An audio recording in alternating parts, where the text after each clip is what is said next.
daug žmonių žiūri dvasingomą kaip apie kokį įrankį, tipo.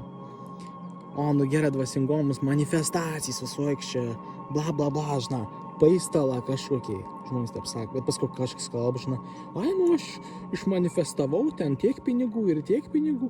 Tai žmonės, žinai, kas nesupranta, pradeda domėtis tais dalykais ir sakyti, tai gerai, aš noriu išmanifestuoti pinigų, ką reikia išmanifestuoti 1000 eurų, ten milijonus, ten taip toliau, bla bla bla. Manifestacijai dvasingoms nėra tiesiog kažkokia specifinė materialistinė manifestacija, kad tu ten gausi, jeigu tu darysi kažko XYZ, ten meditausi. Ne. Dabar aiškiai pasakysiu tiems, kas nori pritraukti pinigų į savo gyvenimą.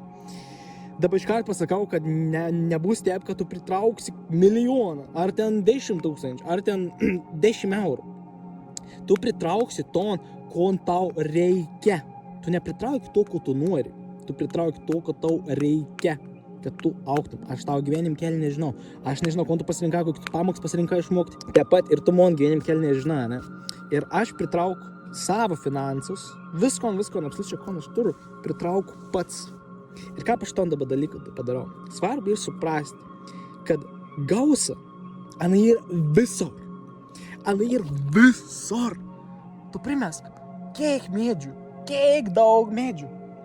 Sazok, kiek daug saulės. Ta prasme, ana kiek daug šilumos duot, kiek daug energijos ant to, kiek daug debesų lauki, kiek daug lapėlių ant medžių, kiek daug absoliučiai visko miesti, kiek daug dangoraižių, kiek daug pinigų cirkuliuoja, ta gausa neegzistuoja visur, anos pelna ir kol tu neleisi savo suprasti, kad ta gausa egzistavo jau visą laiką ir yra čia ir dabar, tu negausi to, kas priklauso būtent tau.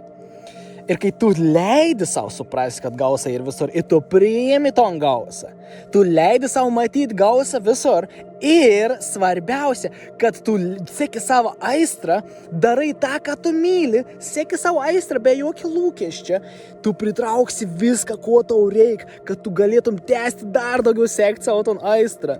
Ir svarbu suprasti, kad gausa nėra tik pinigai, gausa gali būti dovanas, gausa gali būti absoliučiai, kad koks nors gal apsimainims daiktų, gausa ir visokia, ir nors ir visur, leisk visokiai gausai pas tavęs ateiti.